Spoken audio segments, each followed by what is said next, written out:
1. The last howl expanded version. The snowstorm came faster than expected. It had clawed its way down from the mountains in a matter of hours, turning the familiar forest into a haunted wilderness. The moon above was a sickle behind the clouds, barely a sliver, offering no light, no guidance. Willow pushed forward, each step heavier than the last. Her boots sank into the snow with a wet crunch, her breath steaming in the frigid air. Snow clung to her coat and hair, but she didn't stop. Couldn't. Not after what she'd heard. A scream raw, primal had cut through the wind only minutes ago. Not human, not just pain. It was a shifting howl, full of grief and rage, so intense it had rattled the marrow in her bones, and it had come from her pack's direction. She rounded a bend near the ridge, her pulse thudding in her ears. The world was quiet now, too quiet. No scurrying prey, no rustling trees. Even the wind seemed to hush, as though the forest itself was holding its breath. Willow stopped, chest heaving. Blood slicked her gloves, and she didn't remember when she'd been cut. The pain in her side throbbed, but she ignored it. Her wolf paced just beneath her skin, alert and restless. Jorah, she called, her voice swallowed by the snow. Rhea, no answer, only the brittle creak of snow-laden branches. She took a cautious step forward, then froze. A scent hit her, thick and metallic. Blood, but not just any blood. It reeked of old magic, of something feral and wrong. Her wolf bristled instantly, a low growl building in her throat. This wasn't a rogue attack. This wasn't human.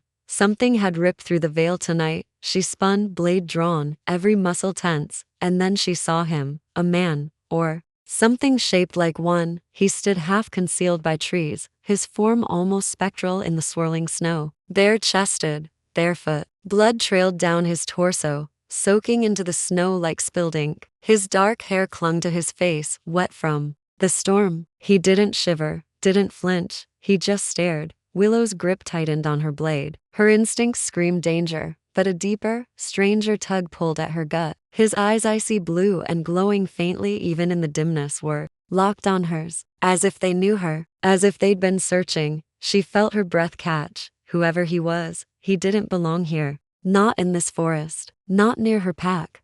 What did you do? She hissed, raising the knife. What are you? He didn't move, not an inch. Only his breathing betrayed that he was even alive. Shallow, labored. Answer me, she barked, voice cracking with frost and fury. The man's lips parted slightly. Then, as if the tension broke all at once, he collapsed onto one knee. His body trembled violently, steam rising from his bare back despite the freezing air. His skin shimmered unnaturally, like something beneath it was trying to break free. Willow stumbled back a step. He's shifting, but it wasn't the full moon. Her blood ran cold. And no normal shifter could change without the moon's pull. Not unless they were cursed, or born under one of the forbidden bloodlines. The ancient ones. The ones whispered about in warnings and nightmares. His body convulsed again, and he let out a strangled gasp, half growl, half moan. But he didn't shift. Not fully. Whatever force stirred inside him was fighting to stay hidden. And then he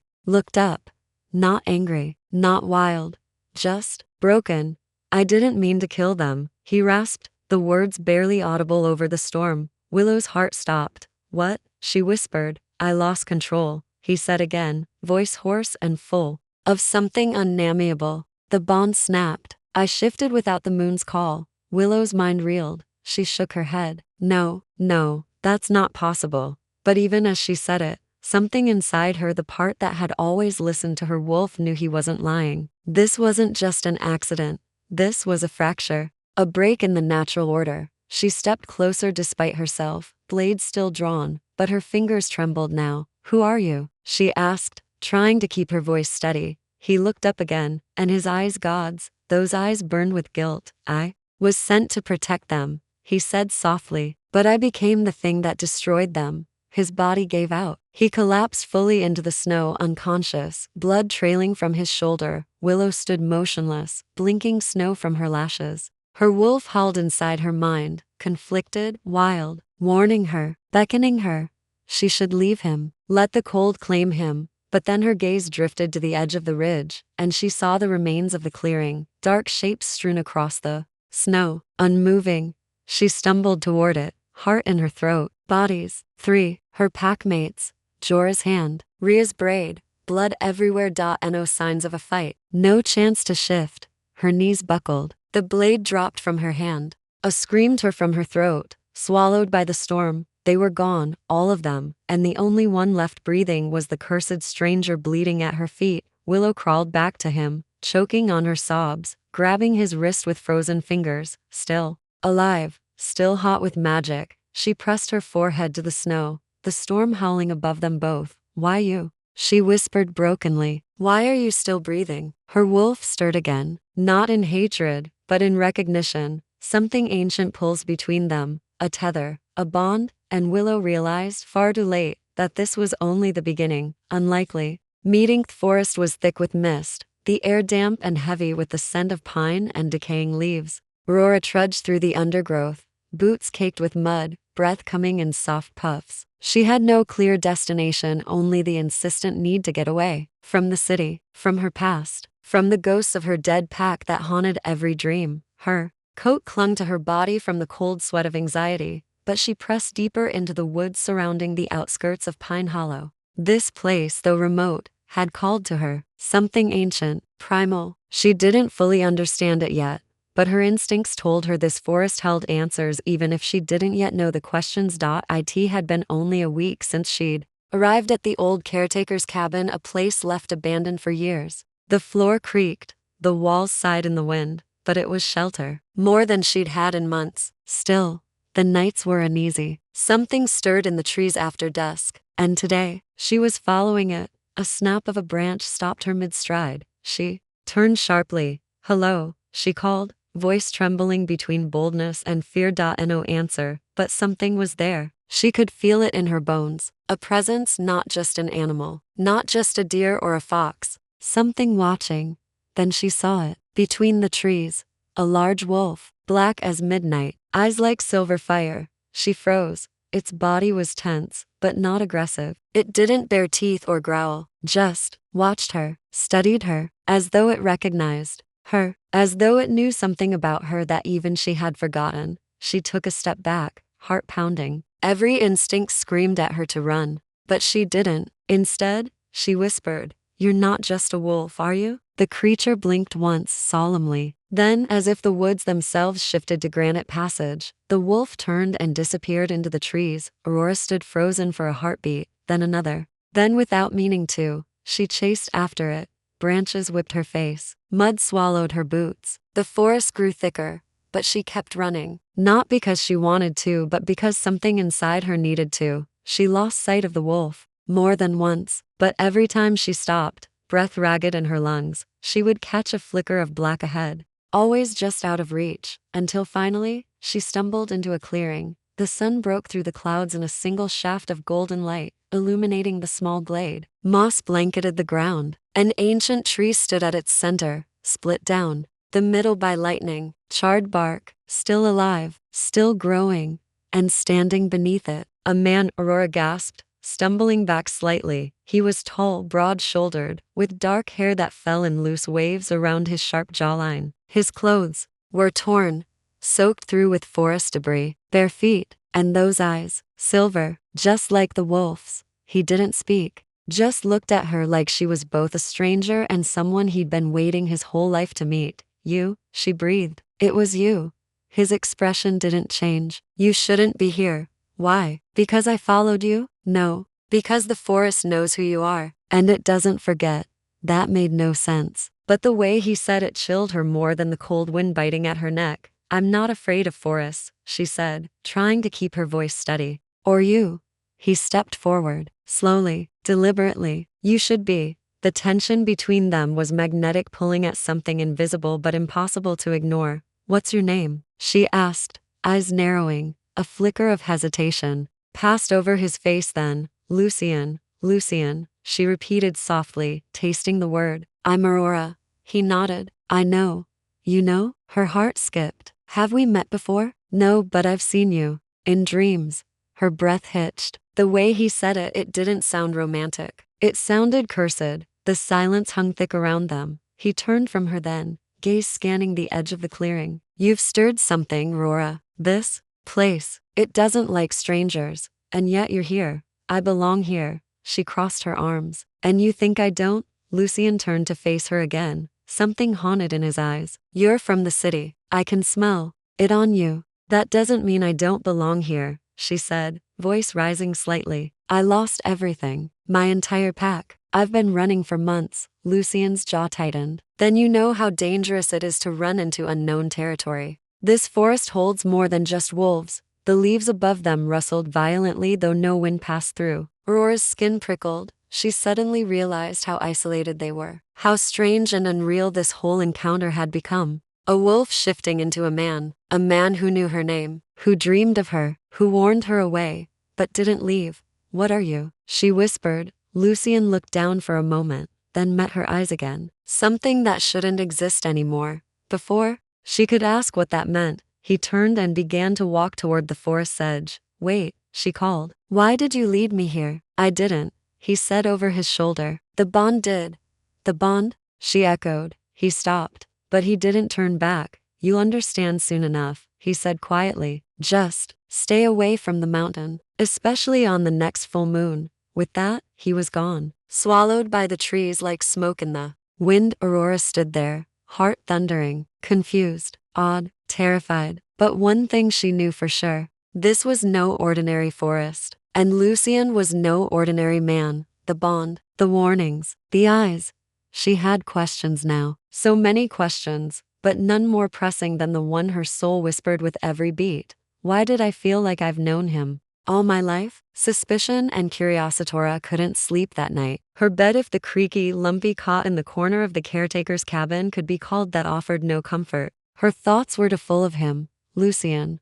The way his silver eyes had pierced through her. The way he moved like the forest itself obeyed his steps. The way he vanished without sound, without leaving so much as a footprint. She'd seen something supernatural today, something impossible. A wolf had become a man. No. A man had been the wolf. The logical part of her mind insisted there had to be another explanation. A hallucination from exhaustion. A trick of light and shadows. But deep down, the part of her that had always known the world was stranger than anyone admitted it whispered the truth. Lucian wasn't human. And neither, it seemed, was she. The dreams didn't help. That night, they came hard and fast. Flickers of memory that didn't belong to her, at least. Not in this lifetime. She saw blood-soaked snow. A white wolf standing alone in the clearing. A woman with long red hair crying out in agony as she shifted under the full moon. Pack symbols burned into trees. And always, the eyes, silver, watching, waiting.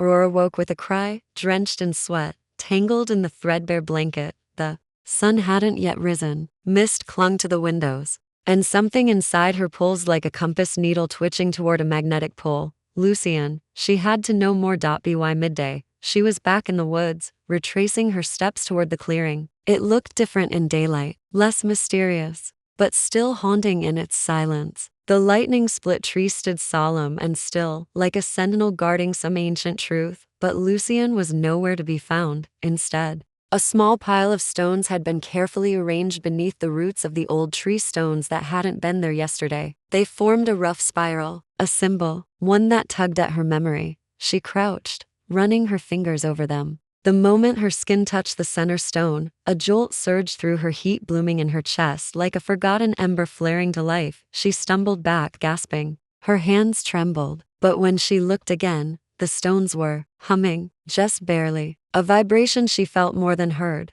Don't touch the rune circle, a voice growled behind her. She jumped, spinning. Lucian stepped out of the trees, like a shadow peeling from the forest. I didn't know what it was, she said quickly, breath ragged. It just called to me. He eyed her warily. That's exactly why you shouldn't touch it. I didn't mean to trigger anything, she said, but I'm not going to apologize for trying to understand what's going on. His jaw clenched. Some knowledge comes with a cost. Then tell me, she challenged. Tell me what you are, what this forest is, why I see things that haven't happened or maybe already have. He looked at her for a long moment. The wind stirred the leaves around them, carrying the scent of earth and wood smoke. You're dreaming memories that aren't yours, he said at last. Echoes of a bond that was forged long before this lifetime. Her chest tightened. The bond. You mentioned that before. It links you to the past, to a bloodline that should have died out. His voice was heavy, almost regretful. You shouldn't have found this place. But now that you have, it's waking things best left. Sleeping. What kind of things? She asked softly. Lucian stepped closer. Things that would tear you apart before they ever let you in. He was too close now. She could see the flecks of silver in his irises, the way his breath hitched when hers did. She could feel the pull between them like a tide, ancient, relentless. Then why do I feel drawn to you? She whispered. Why? Does it feel like I've known you forever? Lucian didn't answer. His jaw tensed, his eyes shuddered. Then he stepped back as if burned. You need to leave, Aurora. She flinched. Why? Because I'm asking questions? Because I'm not afraid of you? Because I'm afraid of what happens if you stay. His voice broke slightly at the end. He turned away, fists clenched at his sides. The hurt hit her deeper than she expected. Lucian, you think you want answers, he said without facing her, but you don't understand what they'll cost you. What I've done. She hesitated. Something in his tone struck a chord. Pain, regret, a darkness buried so deep it scared even him. What did you do? She asked gently. He shook his head. I killed someone I loved, and the forest never forgot. That stopped her cold. She watched his shoulders rise and fall with sharp breaths. It wasn't supposed to happen, he continued, but the bloodline was cursed, and when the moon rose, I shifted, lost control, and he didn't finish. Aurora swallowed hard. Was she your mate? Lucian turned to her now, face torn open with sorrow. She was, and now I'm marked. The forest knows, the wolves know, I'm not meant to have another. But what if the bond shows again? She asked, almost afraid to breathe. He looked at her like she'd just torn open the sky. Then he whispered, that's the most dangerous thing you've ever said. They walked in silence after that, a strange kind of understanding forming in the quiet spaces between them. Lucian led her deeper into the woods, not toward the mountain, but along an old overgrown path littered with stone markers and runes carved into bark. This was once sacred ground, he explained, where the old packs gathered before the blood wars. The blood wars? A time when rogue shifters broke the codes of the moon. Betrayals, madness, fated bonds torn apart for power. Aurora listened with quiet awe. And my pack? She asked. My family? They were destroyed because of him. Her voice shook. A rogue wolf, one with silver eyes. Lucian froze, slowly. He turned toward her. When did this happen? 3 years ago. Just after the blood moon. His hands trembled. I know who it was. Who? She pressed. He didn't answer right away. Then, my brother. Aurora reeled back like he'd struck her. You, her voice cracked. You knew all this time? You knew the wolf who killed my family? I didn't know it was your pack. Not until now. His eyes burned with anguish. I thought the past had buried him, that he'd vanished into the storm after everything. I never knew she slapped him. The sound echoed in the trees like a thunderclap. For a moment, they both just stood there, her hands still raised, his face stinging, but unreadable. You should have told me, she whispered. You should have warned me. I tried, he rasped. Every step, I tried to push you away.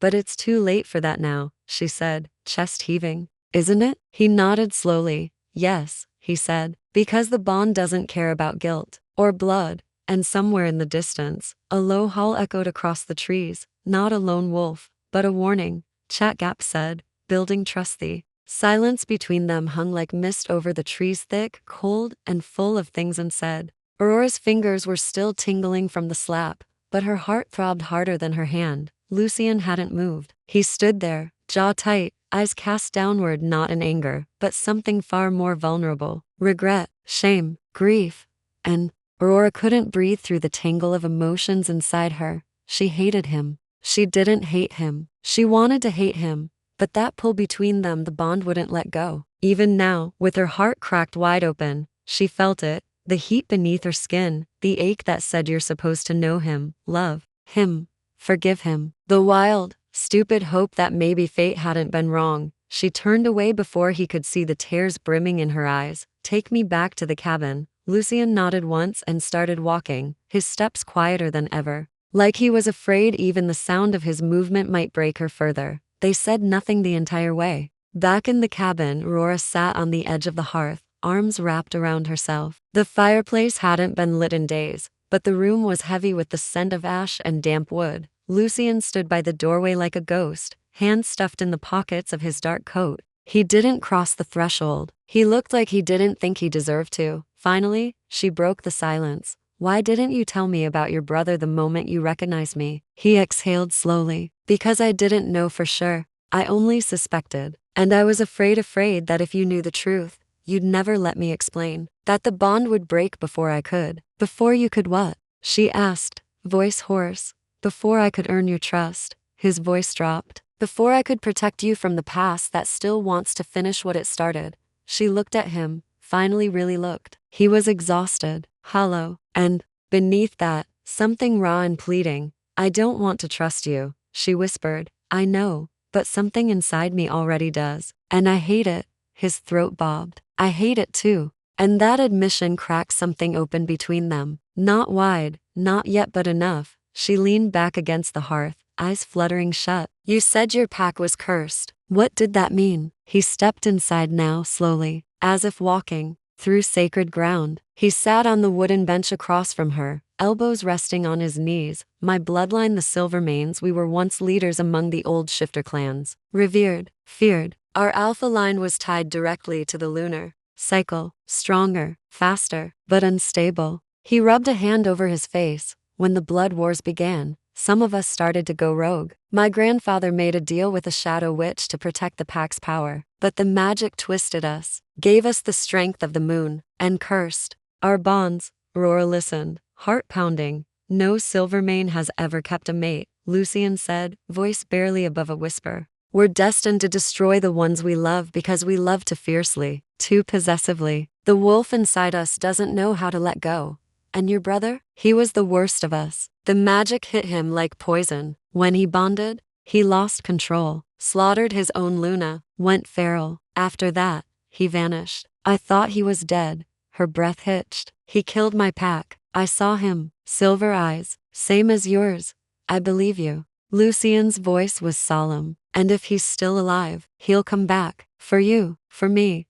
Aurora swallowed the bile in her throat. Because I'm tied to this now. Because you're the last Luna the bond will ever try to match. To a Silvermane, night fell hard that evening, and for the first time, Aurora didn't ask Lucian to leave. The fire crackled between them now, casting warm orange light across the worn wooden walls. She sat close to it, knees drawn to her chest. Wrapped in a borrowed flannel that smelled faintly of pine and musk, Lucian stood nearby, quiet, watching the flames, or maybe watching her through them. I don't know how to feel, she said eventually. I lost everything because of your family. He nodded. And I will carry that guilt for the rest of my life. She looked at him. Then why didn't the bond choose someone else? Someone safe? Lucian gave a sad smile. The bond doesn't choose safe. It chooses necessary. Aurora stared into the fire. I don't want to need you. I didn't want to need anyone, he said, until you. The silence between them softened, like mist lifting after rain. She studied him now, openly. He had scars, not just the ones she could see on his hands and collarbone, but the kind that lived in the curve of his shoulders. The haunted way he carried himself, the way his voice always sounded like it was remembering something painful. And she realized something else too. He wasn't just dangerous, he was lonely. So was she. Later, when the fire had died to glowing embers, Aurora whispered, tell me something true. Lucian didn't hesitate. When I saw you in the clearing, I knew I'd seen you before, not in this life, but in my dreams. She looked up. You were always running, always reaching for me, but something tore us apart every time. Fire, blood, moonlight. He looked at her, silver eyes soft. But this time you stayed. Aurora's voice shook. I don't know if I'm strong enough to stay again. He stepped forward slowly, dropped to one knee before her, not touching, but close, then let me be strong enough for both of us. Just until you remember how. Her eyes brimmed with tears, but they didn't fall. She didn't take his hand. Not yet, but she didn't pull away either. And in that silence, with the moon high and watching, a fragile kind of trust began to form, like frost flowers blooming under the stars. Dangerous obstacles. The forest was no longer silent. At first, it was subtle, the shift in wind direction, the hush that fell over the birds, the tension in the air like a string pulled taut. But Aurora felt it, deep in her bones. A presence, ancient and watching, as if the very trees held their breath. Lucian stopped mid-step beside her. His nostrils flared, Something's wrong, he said, voice low, alert. Aurora instinctively moved closer to him, eyes scanning the misty tree line. It was early morning, the sky cloaked in dull gray, and they'd ventured out from the cabin for the first time in days. Lucian had promised to show her the border and natural perimeter that marked the edge of the territory his pack once ruled. But something had shifted. The air buzzed with dread. Lucian, she whispered, heart pounding. His hand was already out, motioning for her to stay behind him. We're not alone. Seconds later, the wind shifted again, and the smell hit her, metallic, musky, wrong. A scent she didn't recognize but instinctively recoiled from. Then they emerged, three figures, tall and predatory, stepping from the shadows like they belonged there. Not wolves, not human, something in between. Rogues. The middle one, taller than the others, face smeared with dried blood, grinned when he saw Lucian. Well, look what the moon dragged in. Lucian didn't shift, but his entire posture turned to stone. This isn't your territory. Wasn't yours either, last I heard. Alpha Lucian Silvermane, fallen from grace, and now protecting a human girl. The rogue's eyes flicked to Aurora. She smells ripe. Lucian growled a deep, guttural sound that reverberated through the clearing. Touch her and I'll rip your throat out. But the rogue only laughed. Oh, I don't need to touch her. He's coming, Lucian, your brother, and when he does, we'll be right behind him. Aurora's breath caught. Lucian stepped forward once, deadly calm. Leave now, or I swear, I won't wait for the full moon. The rogue bared his teeth but didn't advance. Instead, he gave a mocking bow. Soon, Alpha. Then, as quickly as they came, the three figures vanished back into the forest, their footsteps unnervingly silent. Lucian waited until the last scent faded, then turned to her. We need to go, now. They didn't speak until they were back inside the cabin and the door was bolted shut. Aurora paced, arms wrapped around herself, trying to shake the tremble in her limbs. Those were rogues, not just shifters, feral ones who've completely rejected the code. Lucian nodded grimly. They're scavengers, dangerous, desperate. They usually stay away from pack lands, but with my brother stirring, they're circling like vultures. What do they want with me? She snapped. The same thing he wants. Lucian's voice was raw. You're bonded now, even if neither of us wanted it. Your blood, your presence, it's like a beacon. It draws them. The moment the bond activated, they knew. Aurora sat hard on the edge of the table, clutching her head. So I'm bait now? No, he said firmly. You're mine to protect. She looked up at him, eyes stormy. That's not comforting, Lucian. It's terrifying. How can I protect myself if I don't even understand what I've become? He hesitated, then walked to the bookshelf in the corner, pulled down a thick, dust-covered tome and laid it before her. Then it's time you learned. The book was old, leather-bound, filled with hand-drawn diagrams of moons, wolves, and runes. And something else, entries written in elegant script, as if from a journal. This belonged to your mother? Aurora asked, tracing a line of faded ink with her finger. Lucian nodded. She wasn't just Luna. She was a moon warden, one of the last women who could read and interpret the ancient magic of the bond. Aurora blinked. Moon warden? They didn't just guide the pack, they kept the balance. Ensured bonds were honored, protected the cursed. She believed the Silvermane line could be saved, that the magic could be undone. He looked at her now, eyes heavy with memory. She died trying to save us. Aurora's throat closed. She flipped a few pages. Drawings of silver chains binding two figures beneath a blood moon. A passage, when the soul bond chooses, it is not love it seeks, it is equilibrium. Two halves of a shattered fate pulled into orbit, one to destroy, one to redeem. Her fingers trembled. Is that what I am to you? Redemption? Lucian stepped closer. You're more than that. You're the only one who hasn't run. She met his gaze, vulnerable and raw. I might still. He smiled faintly. I wouldn't blame you, but you won't have to run alone. That night, the wind howled through the trees like a warning. Lucian doubled the wards around the cabin, herbs, blood sigils, whispered incantations passed down through his bloodline. Aurora watched from the window, wondering what kind of life she'd fallen into. A week ago, she was escaping a burned-down future, trying to forget. Now she was learning to cast protective spells with a man who might be part curse, part salvation. As she prepared for bed, she caught sight of herself in the mirror. Her eyes looked different, not physically, but something sharper, wilder, like the wolf inside her was beginning to wake. She hadn't shifted. Not yet. But the bond stirred more now. A whisper at the back of her mind. A tether to Lucian she couldn't untie. Later, when she lay in the narrow bed and he sat outside by the fire pit keeping watch, Aurora whispered into the dark, "I don't know if I can survive what's coming." From outside, Lucian's voice drifted gently back. "You won't have to do it alone." And somehow,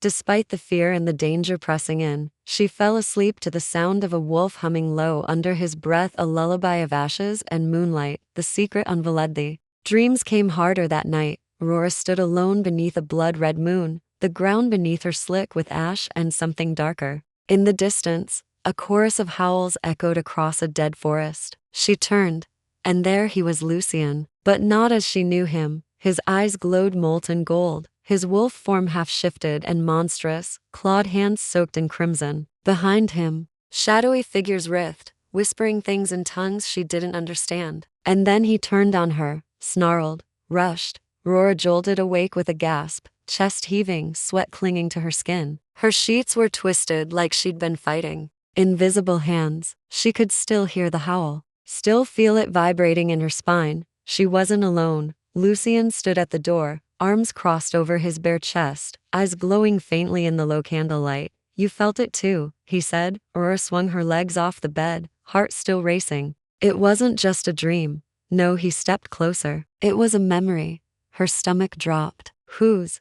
Lucian's face hardened, that familiar haunted look returning. "Mine." They sat together at dawn by the fireplace, embers smoldering between them. Lucian didn't speak at first. He simply stared into the flame like it could burn the past away. Aurora waited, patient, her mug of untouched tea cooling in her hands. "I killed my brother," he said finally, voice rough like gravel. "Or at least, I thought I did." The words struck her like thunder. Lucian's eyes didn't meet hers. He was consumed by bloodlust, by the curse. "We were both born with it. But where I resisted, he embraced it. Our father was alpha, then ruthless, prideful. When he saw my brother lose control during a hunt, he locked him away, caged him like a beast." Aurora's throat tightened. "What happened?" Lucian's jaw tensed. "He escaped, slaughtered half our pack, children, elders. My mother died protecting me." He finally looked at her, raw and bare. "So I did what I had to. I shifted under a moonless sky and tore him apart." Silence fell like snowfall. Aurora whispered, "But he didn't die." Lucian nodded slowly. "Some part of him survived. In spirit, or in body. I don't know, but I feel him now, circling, watching, waiting."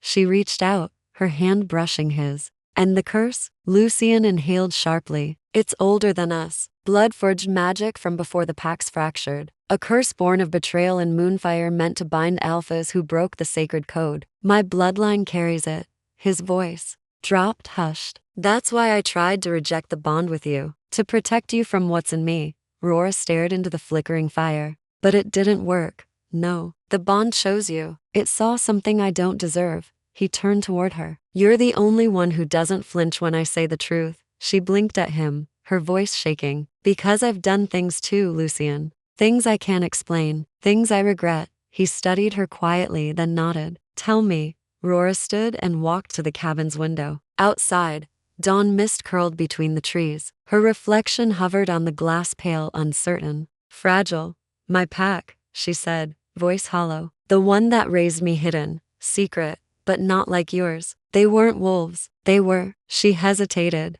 "Guardians." Lucian blinked. "What?" "They kept the peace between shifters. They were ancient, watchers of the veil between realms. They took me in after my family disappeared, trained me, protected me."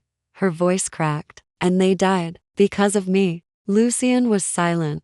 "I let a rogue into the territory. I thought he was wounded, harmless. I ignored my instincts. He tore through the heart of our sanctuary before anyone could stop him." Tears rimmed her eyes, but she didn't let them fall. "I was exiled after that, wandering, running. That's why I was in those woods when you found me." Lucian rose slowly, came to her side. "And yet," he said gently, "you stood between me and death. You fought for someone you barely knew. That doesn't sound like weakness, Aurora. That sounds like heart." She looked at him, truly looked, and something shifted between them. The distance between their scars, the weight of their choices, their pain different but echoing. He stepped closer, their bodies almost touching, his breath warming her skin. You were marked by fate the same way I was. You didn't just find me that night. You were meant to.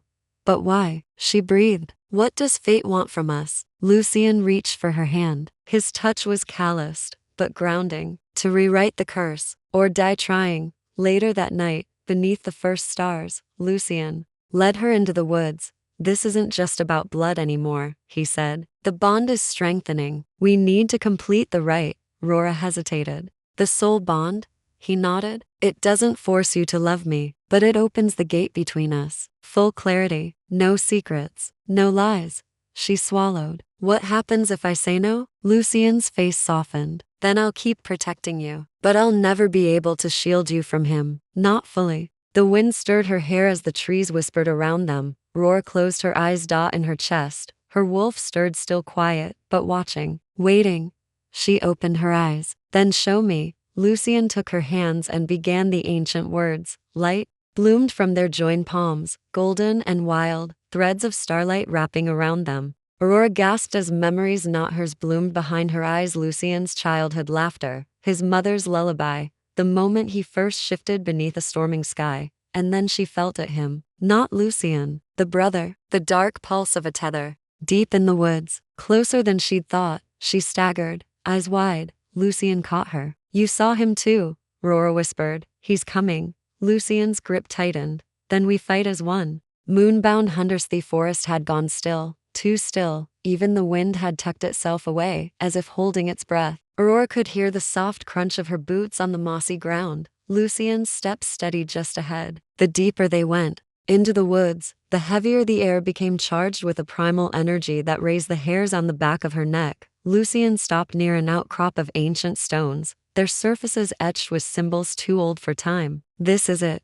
he said, voice low. The moonbound circle, where the rite of the moonbound hunters begins. Rora stepped forward, her breath catching. The clearing looked like something pulled from a forgotten dream, half sacred, half cursed. A thin fog curled between the standing stones, glowing faintly under the waxing moon. These stones were left by the first pack, Lucian said. Before the curse, before the bloodlines split, they were the guardians of the balance between man and beast. Rora reached out, brushing her fingers over one of the runes. It thrummed beneath her skin like a pulse. And now we're here to awaken them, Lucian continued. To summon what remains of their power and call for the moonbound. Aurora turned to him, her voice hushed. What are the moonbound exactly? He met her gaze, eyes shadowed with memories. They were the elite among our kind, not just warriors, hunters of fate. They could move between realms, sense darkness before it took form. They were chosen by both moon and magic. But the gift came with a price.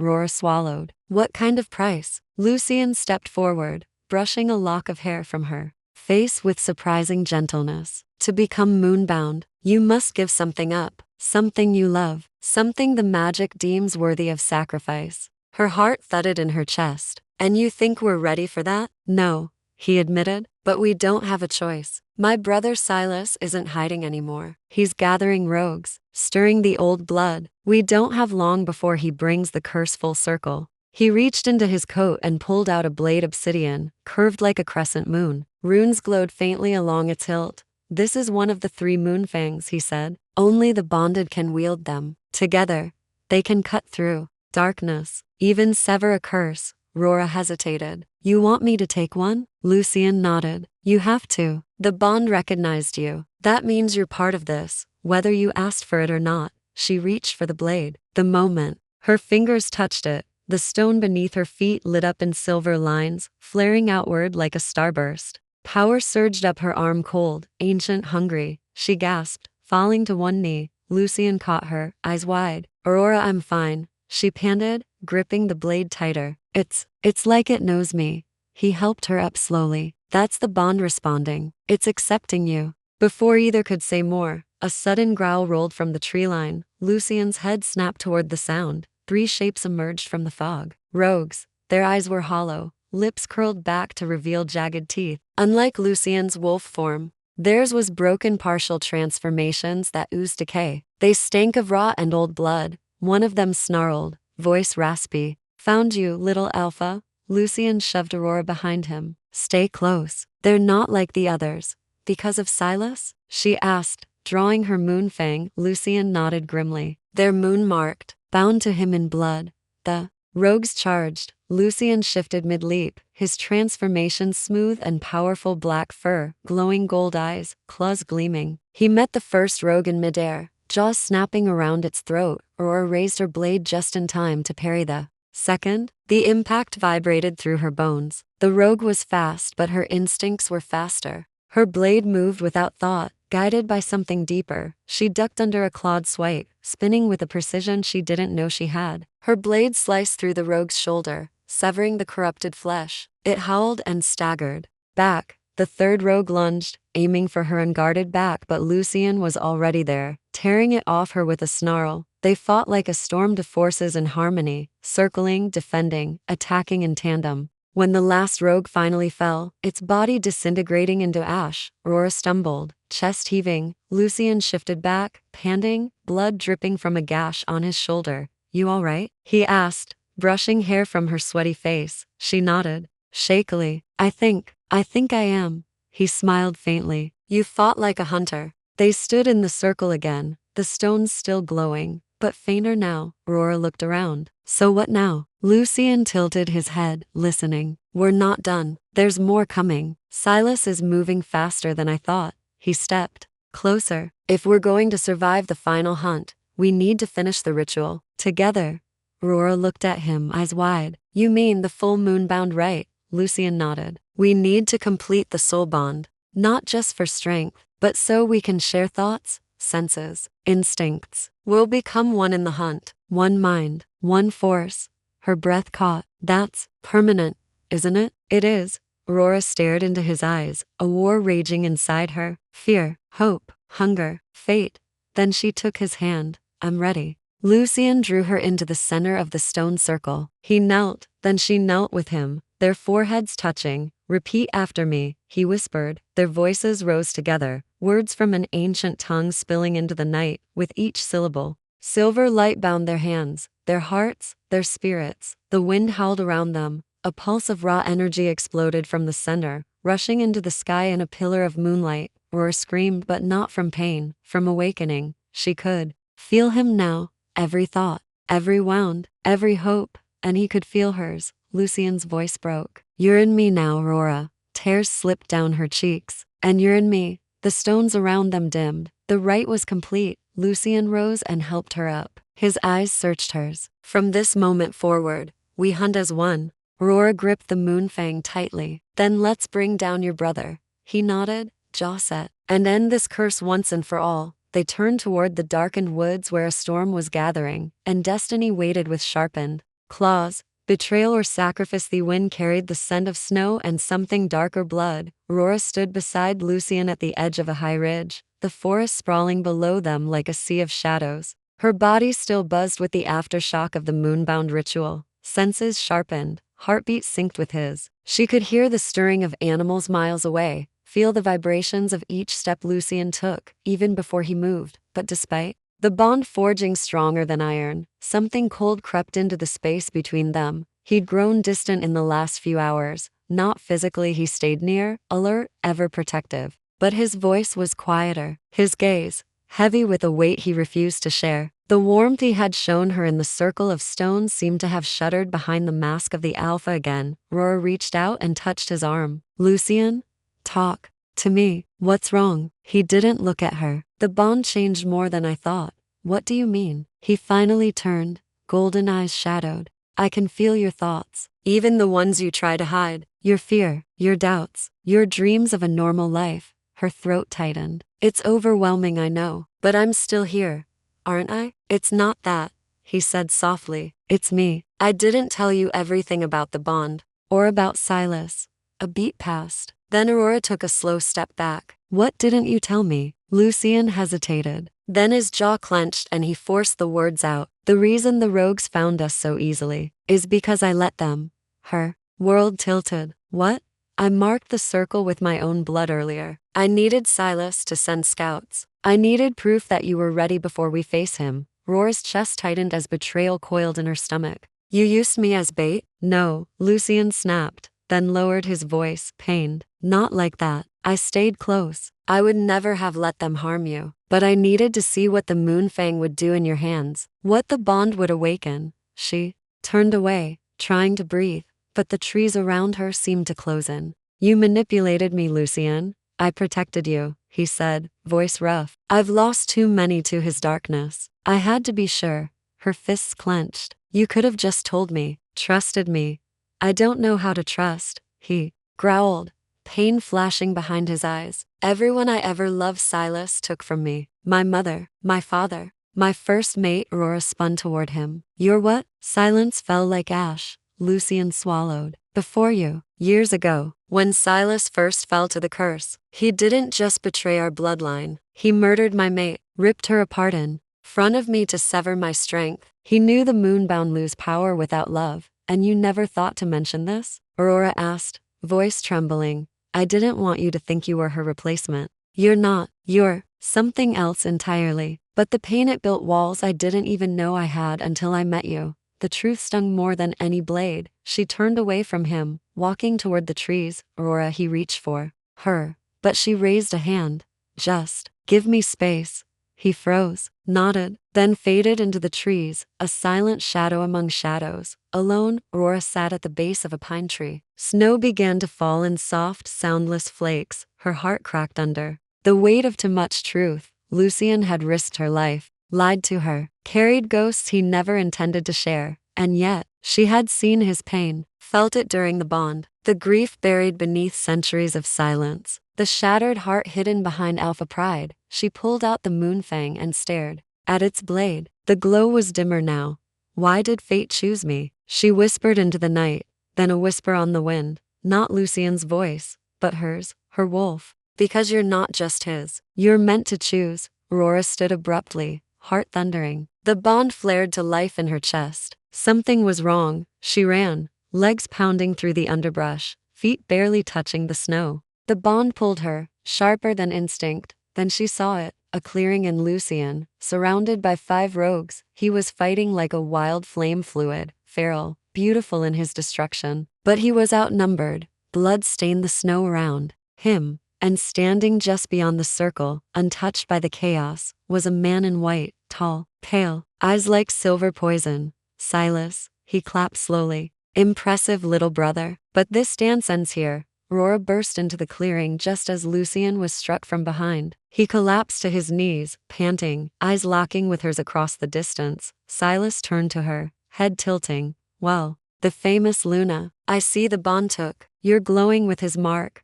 Aurora raised the moonfang. Touch him and I'll end you. Silas grinned. Fiery. I like that. He stepped forward, boots crunching on bloodied snow. You don't have to die here. Join me. You've tasted his lies, haven't you? Seen how even an alpha manipulates to survive. Her grip tightened. I'm nothing like you. Silas shrugged. Pity. You would have made a powerful weapon. He raised a hand and the rogues surged toward her. Lucien, despite his injuries, leapt between her and the nearest one, claws slashing, fangs bared. She fought at his side, back to back, moonfang dancing with deadly grace. But there were too many. Lucien stumbled, breath ragged, and Aurora made a choice. She turned toward the standing stone at the center of the clearing. It bore the rune of sacrifice. Lucien had shown it to her once in passing, saying it had been dormant for generations. She pressed her hand against it. Blood from a cut on her palm smeared the cold stone. The rune flared to life. The ground shook. Silas stopped mid-command, eyes narrowing. What are you doing? Aurora's voice rose, steady and full of conviction. You cursed your bloodline through betrayal. I end it through sacrifice. She turned to Lucien. Forgive me. Light exploded from the rune, enveloping her. Her body lifted, limbs outstretched, energy spiraling around her like silver fire. No, Lucien roared, crawling toward her. Silas stumbled back, shielding his eyes as the storm surged. The light from Aurora's chest where the bond glowed shot into the sky. The moonfang in her hand melted into mist, then reformed in Lucien's grip. The rogues screamed, falling to their knees, shadows leaking from their bodies like black smoke. Silas shouted in fury as his own form flickered unstable. What did you do? Aurora's voice echoed, ethereal. I gave up my claim to the bond, to purify it. She looked at Lucien, tears in her eyes. I love you. That's why I had to let you go. The light vanished, and Aurora collapsed. Lucian caught her before she hit the ground. Her eyes fluttered open, weak but calm. The curse. It's breaking. He held her close, shaking. You didn't have to do this. Yes, she whispered, voice fading. I did. Emotional breakthrough. The wind howled through the trees like the cry of something ancient, aching, and wild. A storm brewed in the distance, heavy clouds swollen with rain and thunder, but Ivy barely noticed the world around her. All she could feel was the cracking weight in her chest, the echo of Cade's voice when he told her the truth about her family's death. It wasn't just that he'd kept it from her. It was that he had known all along, that he'd loved her with that knowledge burning silently behind his eyes. She'd left the safety of the cabin, the scent of Cade's skin on her clothes, the warmth of the fireplace that had started to feel like home. She ran into the trees, her breath shaking, her boots sinking into wet pine needles. Her wolf pulsed inside her like a drumbeat she didn't yet understand. Now, as darkness fell, the storm caught up, lightning cracked the sky, casting long shadows through the forest. Ivy stumbled, catching herself against a mossy trunk. Her palms were scraped. Her mind reeled. She couldn't escape the memory of his voice. I tried to stop them, Ivy. I didn't know it was your pack until it was too late. I was under a blood oath. I had no choice. How could she trust that? How could she trust herself? The bond she felt with him still burned under her skin. Even now, with betrayal sharp in her throat, her wolf longed for him. How could it ache? For the same man who had helped destroy everything she loved. Then snap, a twig broke nearby. She froze. Not Cade. Not this time. A low growl rolled through the trees, and Ivy slowly turned. Yellow eyes blinked from the darkness, too low to be human, too high to be a regular wolf. She took a step back, her instincts screaming, rogues. She could smell them now, feral, blood-hungry, and too far gone to reason with. They'd picked up her trail. She'd been foolish to run without scent blockers. She'd led them straight to herself. The first lunged, Ivy twisted, narrowly dodging the jaws that snapped inches from her shoulder. Pain sliced through her arm as claws raked her bicep. She cried out and rolled behind a log, adrenaline surging. Shift, her wolf begged. I can't, Ivy thought, panicked. Not here. Not now. The second rogue emerged, its coat mottled with scars and hunger. Ivy reached for the silver dagger at her thigh. Cade had made sure she always carried it, but her hand was slick with blood. Fight, Ivy. Her wolf's voice was stronger now. I'm with you. We are not prey. Another flash of lightning, and then a roar. Not a human cry. A beast's, a blur of motion crashed into the rogue. A massive wolf with black fur, claws flashing like obsidian, collided with the attacker midair. The two tumbled in a tangle of teeth and fury. Cade, she knew. It was him even before the wolf turned, golden eyes locking onto hers for the briefest second. The rogues didn't stand a chance. Cade fought like a storm feral, focused and full of wrath. When the last rogue tried to run, he chased it down and snapped its neck clean. The forest fell silent. Cade shifted mid-stride, his body cracking and reforming until he stood barefoot, naked, and covered in dirt and blood in front of her. Ivy, he said, his voice hoarse with panic. You're hurt, don't? She whispered, pulling away. Don't touch me. But he still stepped closer, lowering himself to his knees before her. His eyes were wild with emotion. I thought I lost you, he murmured, pressing a hand over his heart. You ran and I couldn't scent you. The storm. He shook his head. I shouldn't have told you like that. I was scared you'd leave me. And you did. You let them kill my family. I didn't let them. I was bound. Ivy. I fought them. I tried to protect who I could. Your mother. She was brave. She knew who I was. She thanked me before she died for trying. That stopped her. What? She whispered. She knew, Cade said quietly, that I was different, that I wasn't like the rest of them. She looked me in the eyes and said, protect her. She's more than just a survivor. I thought she meant Luna, but now I know she meant you. Ivy stared at him, the storm still churning around them, thunder shaking the sky. She asked you to protect me? She made me swear it, Cade said, voice cracking. And that night, I felt the bond snap into place. I didn't know it was possible then for a human and a wolf to be fated, but it happened. You're my mate. I felt it before you even turned. Ivy's breath hitched. She wanted to scream, to rage at him, but his pain was too real. It mirrored her own. You should have told me sooner. I was waiting for the right moment, he said, but I realized there wouldn't be one. The Truth would always hurt. She looked down at her bleeding arm. Cade moved slowly, lifting his shirt to press against the wound. She let him. It burned, but she didn't pull away. I don't forgive you, she whispered. I don't expect you to, but I'll keep protecting you. Whether you hate me or not. Silence stretched between them. The rain started to fall, soft at first, then steadily drenching them. I don't hate you, Ivy said finally. That's the problem. Cade looked up, startled. I want to, but I still feel it. This thing between us. He reached out, brushing a strand of wet hair from her cheek. It's not just fate, he whispered. It's choice. Every day I choose you, even if you never choose me back. Ivy's eyes welled with tears. Not from pain but from something deeper. Recognition, vulnerability. Her wolf stirred, pressing against her chest in agreement. She placed her hand over his. I don't know what happens next, she said, but I don't want to run anymore. Cade's expression cracked open with something close to hope. I'll stay with you, she said. For now, not because of the bond, but because I need to understand this. Cade nodded, like a man offered air after drowning. Then we'll face whatever comes together. A distant howl pierced the air. It wasn't Rogue. It was Pack. They weren't safe yet, but for the first time, Ivy didn't feel alone. Emotional break through the forest was colder tonight. Each step Ivy took felt heavier than the last, as though the weight of her past clung to her boots like thick, wet mud. Her arms stung from scratches. Her breath came in jagged gasps, but she didn't stop. She couldn't, not with her emotions twisted into 1,000 tangled threads she couldn't begin to sort. She had run. Again.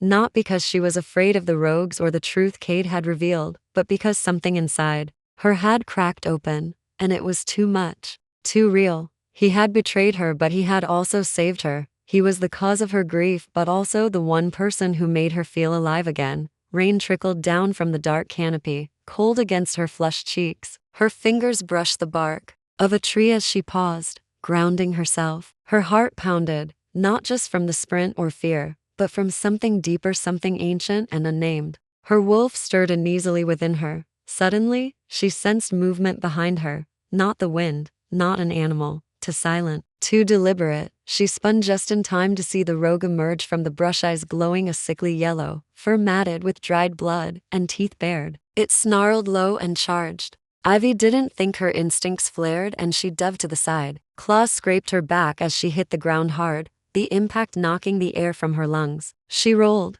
reached for the silver dagger at her belt, but her hands shook too much to hold it steady. The rogue lunged again. Suddenly a dark blur slammed into the beast mid-air, sending it crashing into the undergrowth with a guttural yelp. The new wolf was enormous, black as shadow, eyes glowing gold like wildfire. He moved with violent precision, slamming the rogue into the earth before tearing through its throat with a final, savage bite. Silence fell again, broken only by Ivy's ragged breathing.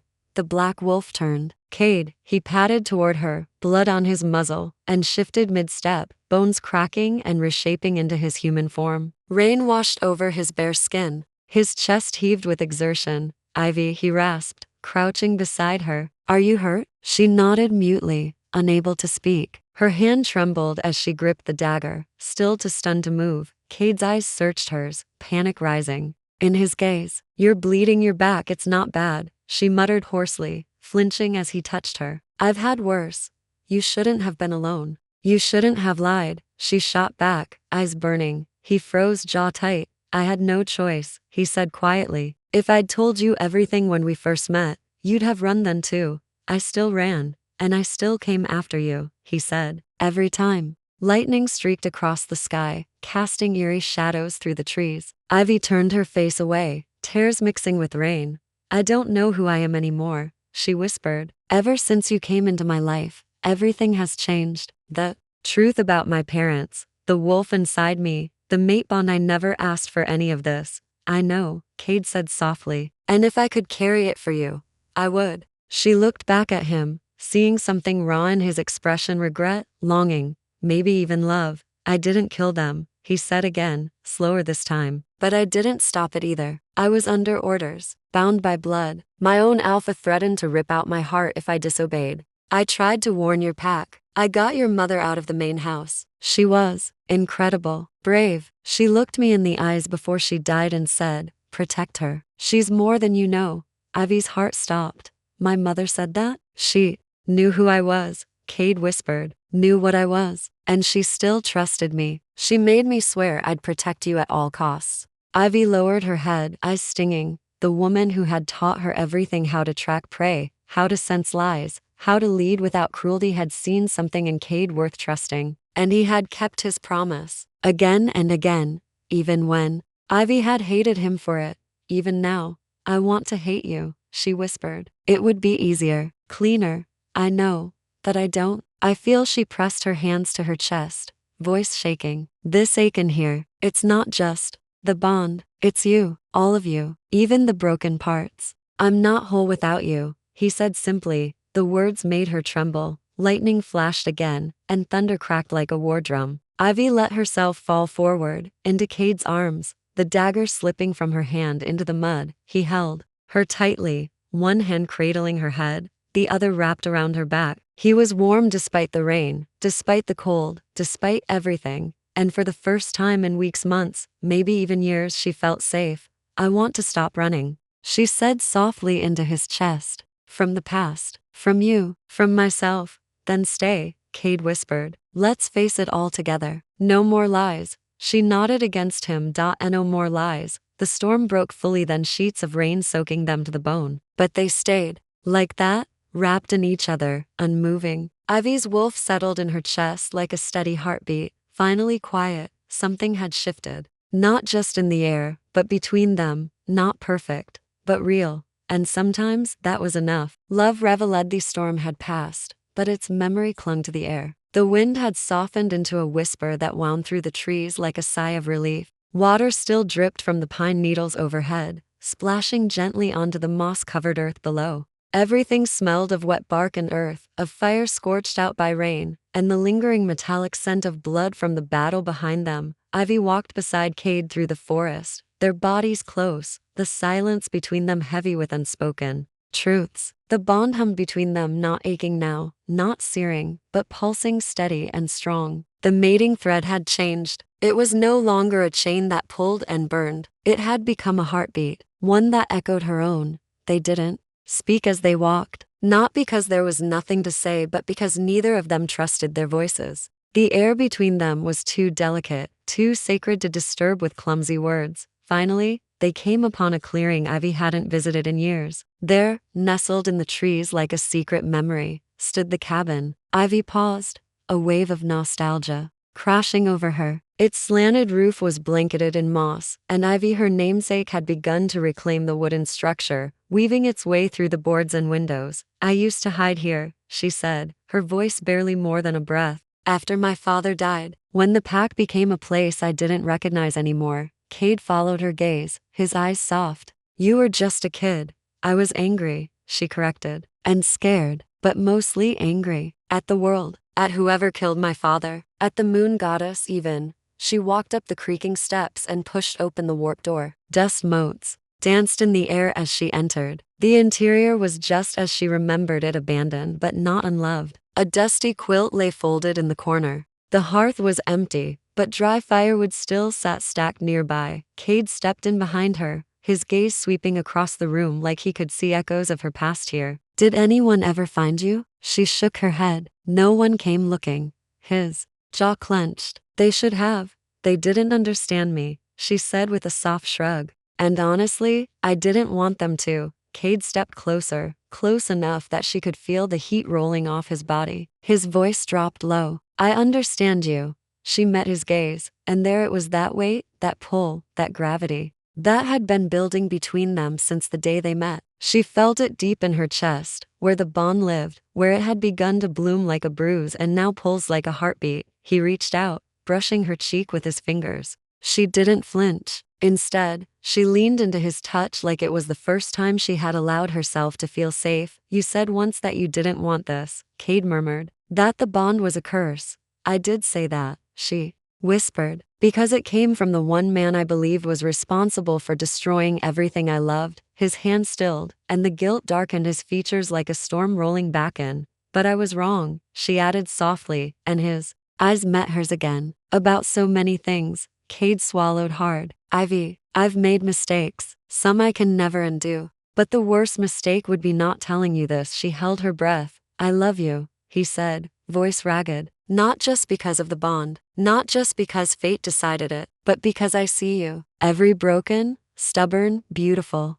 piece of you. And I need you like the moon needs the tide. Emotion rose so fast it choked her. Her knees nearly gave out, and she gripped the edge of the table behind her to stay upright. I've spent so long trying to stay angry, she admitted, trying to protect myself from needing anyone ever again. I know, but the truth is, I never stopped needing someone. I just stopped believing anyone would choose me. I choose you, Cade said, stepping closer until there was no distance between them. Every time, every version of you, even the one that hates me. She laughed through her tears. That version's fading. Cade cupped her face with both hands now, and she leaned in, not resisting, not hesitating. Their foreheads touched. His breath warmed her lips, and then the kiss came. It wasn't frantic. It wasn't rushed. It was slow, reverent, a surrender. Her hands slid into his hair. His arms wrapped around her waist. Every piece of her that had once felt alone, abandoned, bruised by fate was now met with warmth and fire and steady hands. The bond responded, igniting between them, not with pain but with light. It flared in her chest. Gold and silver threads entwining around her heart, around his, until it felt like the moon goddess herself had smiled and whispered. Finally, they broke apart just enough to breathe, their lips brushing with every word. I love you, Ivy whispered, tasting the truth of it for the first time. I don't know when it happened. Maybe it was when you protected me from the rogues, or when you let me see how broken you are, but I do. He kissed her again, harder now, like he couldn't help it, like the dam had broken and he'd been drowning in silence for too long. After a moment, they sat together on the floor, wrapped in the old quilt she used to hide under as a child. Cade held her as she leaned into his chest, his heartbeat strong beneath her ear. I still don't know what happens next, she murmured. Neither do I, he admitted. But whatever it is, we face it together. She tilted her head up. Even if the pack doesn't accept me, they'll have to, Cade said, because I won't let them tear us apart. A flicker of worry danced across her features. The rogue that attacked us, he said something about the moonbound. About me being the last tether. Cade's gaze turned dark. I haven't forgotten that prophecy. It's not over. There's still a piece missing. But we have each other now, Ivy said, and that changes everything. Outside, the sun crept higher, lighting the trees with golden fire. The world felt different now, not less dangerous, but fuller, brighter. She wasn't alone anymore. She was loved, and for the first time in her life, she believed she deserved it. Final Shalengith wind carried the scent of danger long before Ivy and Cade reached the pack's outer border. It was in the way birds fell silent in the canopy above, in the way even the forest seemed to hesitate. They stood just beyond the ancient runestones carved by the first alphas of the Nightshade bloodline, now humming faintly under a pale blue sky. Ivy had never seen them glow before. They're warning us, Cade said, his voice low and grim. Something powerful crossed the threshold. Ivy tightened her grip on his hand. The moonbound, Cade nodded, or what's left of them. The ones that never pledged to any pack. The ones who've lived in shadows for generations, waiting for a tether strong enough to unlock the gate. Ivy's heart pounded. Me. He met her gaze. You. They hadn't rested much since their moment in the cabin. The bond had deepened, but so had the threat. After their kiss, Cade had gone silent for hours, poring through ancient lore and pack archives. It was Ivy who found the missing piece in her father's hidden journal, locked behind a false panel beneath the cabin floor. The prophecy hadn't been about her destruction. It had been about her choice, the final tether, the one that could seal the moonbound forever or rip the veil open between realms. Was the blood of a hybrid born of light and shadow. A Luna who carried rage and mercy in equal measure. A girl like Ivy. The choice must be made at the altar stone, she said aloud, recalling her father's scribbled warning. If I renounce the bond, the moonbound will use the void to return in full strength. But if I accept it fully, with love not duty, the seal will be rewritten in my name. Cade's jaw flexed. Then we protect the altar, no matter what comes. A howl echoed through the trees, low, guttural, feral. Not one voice. Many, they were here. From the misty edges of the forest, dark shapes emerged. Wolves, but not like any Ivy had seen. These were twisted, gnarled things, their fur matted with ash, their eyes glowing crimson. The moon bound at their center stood a tall man cloaked in bones and blackened leather. His presence warped the air around him. His gaze fell on Ivy and stayed. "You're the tether," he said, his voice ancient and hollow. "The blood that can free us, or damn us." Ivy stepped forward. "You killed my father." The man tilted his head. "No, your father chose death. He tried to do what you're about to attempt, rewrite fate. He failed. You will too." Cade growled low beside her. "Try us." The moonbound leader smiled. "With pleasure." They struck. The forest exploded in motion, howls, snarls, the crack of branches and teeth. Cade shifted mid-leap, his massive wolf form slamming into the nearest rogue. Ivy reached inside herself, to the place where the bond shimmered like starlight and shifted too. For the first time, the transformation didn't hurt. It flowed. She landed on 4 feet, her coat silver as moonlight. Power thrummed in her veins, pure, ancient, undeniable. They fought like a storm. Cade took the left flank, Ivy the right. Together, they moved in sync, protecting, attacking, shielding. The path to the altar stone behind them, but there were too many. A claw raked her side. She howled in pain, rolling to avoid another blow. Cade's voice, wordless but filled with panic, echoed through their bond. "Stay with me, Ivy." "I'm here," she sent back, her limbs aching. Then she saw at the altar, barely 20 yards away, glowing with runes that pulsed in time with her heartbeat. The moonbound leader stood beside it now, his hand raised. "You were never meant to carry this burden," he hissed. "But we'll take it from you. Spill your blood here and be done with it." Ivy staggered forward, shifting back to her human form mid-stride. Blood stained her side, but her steps didn't falter. "I choose," she said, her voice ringing with power, "to end this." She placed her palm on the stone. A pulse of energy erupted, blinding white light shooting skyward. The moonbound screamed as the light touched them, their forms unraveling like smoke caught in wind. But the leader didn't flee. He lunged and Cade was there, intercepting, his body shielding hers as claws raked his back. He roared in pain, falling to his knees. "No!" Ivy screamed, catching him before he hit the stone. The light around them dimmed. The seal flickered. "No," she whispered again, pulling Cade's broken body into her lap. "Don't leave me. I just found you." His blood was warm on her hands, his breath shallow. "Ivy," he rasped, "seal it, finish it, save them." "I can't without you." His fingers found hers. "You already have everything you need." She looked up at the altar, the runes dimming, the bond trembling, and then she felt it, Cade's soul, still entwined with hers, even now. The bond didn't weaken, it steadied, because love wasn't about permanence. It was about sacrifice. She stood, lifting her hand once more. "I choose love," she said. "Not fate, not vengeance, just love." The altar flared. The seal roared to life. The moonbound were ripped apart, one by one, vanishing in streaks of dark mist. The leader screamed, but the light consumed him too until only silence remained. Ivy dropped to her knees. Cade was still, but the bond pulsed. Then his chest rose, again, and again. "Ivy," his voice was hoarse. She let out a broken laugh, pulling him close. "You're alive. You're really alive." The altar stone dimmed, its work complete. The forest was still. Peace, true peace, settled over the land for the first time in decades. Resolution down bled across the treetops like a soft promise, golden and slow. The light crept through the forest, settling over the blood-soaked leaves and broken branches like a whispered apology. But there was peace now, real peace. The air no longer trembled with the scent of death or magic. Ivy sat at the edge of the altar clearing, her fingers laced with Cade's, both of them quiet as the silence wrapped around them like a soft cloak. They hadn't spoken much since the battle ended. Words felt too small for what they'd survived. Cade's back was bandaged, the claw marks deep but healing, thanks to her steady hands and the ancient Luna energy still humming inside her veins. He leaned into her now, wolf and man no longer split within him. "Whole, at last.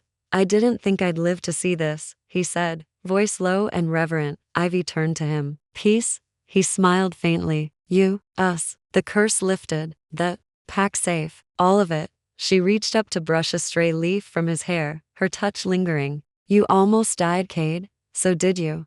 "But I didn't," she whispered, "because you believed in me. Even when I couldn't believe in myself." He kissed her knuckles, slow and soft. "That's what love does. It holds the line. When we can't, They sat together for a while, watching as the forest slowly came back to life. Squirrels chattered again in the trees. Birds took cautious flight. The warding runes around the altar had dimmed, no longer needed. The moonbound were gone. The darkness that had poisoned the land, the line, the future, it was sealed. And she had done it not by embracing violence, but by embracing love. By choosing not to become what had broken her. I can still feel it, Ivy said quietly, placing a hand over her chest. The bond. It's different now though. Not just between us, it's everywhere. It's balance. Cade nodded. You redefine the laws with your choice. The altar responded not just to blood, but to your soul. You're not just Luna to me anymore. You're Luna to the land. She blinked, her breath catching. Then what happens now? He turned fully to her,